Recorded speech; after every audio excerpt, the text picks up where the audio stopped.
प्रस्थान कर रहे हैं महाराज जी के श्री चरणों में बार। हाँ आऊंगा महाराज जी, मैं दिसंबर में आऊंगा जल्दी। बोलो गंगा मैया की जय।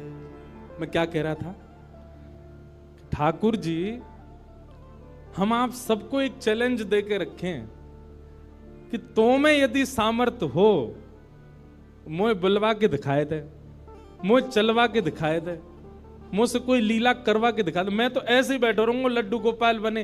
तेरे प्रेम में सामर्थ हो तो तू करवाए ले।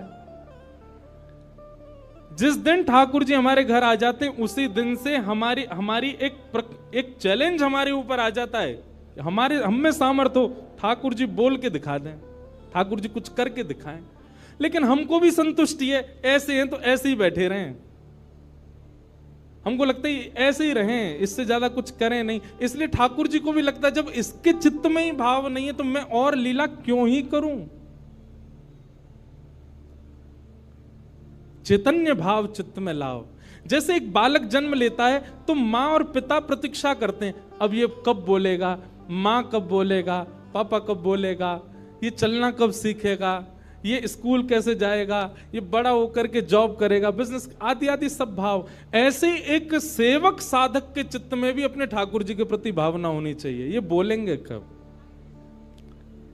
हम एक बधाई गाते हैं ना नंदोत्सव में, उस बधाई में एक पंक्ति गाते हैं, धन्य घड़ी जब होए यशोदा मैया कह के बोले, नूपुर बांध दो चरणन में घुट मन डोले, नूपुर बांध दो चरणन में घुट मन डोले, पकड़े बाबा की उंगरिया तेरो ललना जुग जुग जीवेरी यशोदा मैया तेरो ललना। स्वामी जी हरिदास जी जब सेवा करते थे ना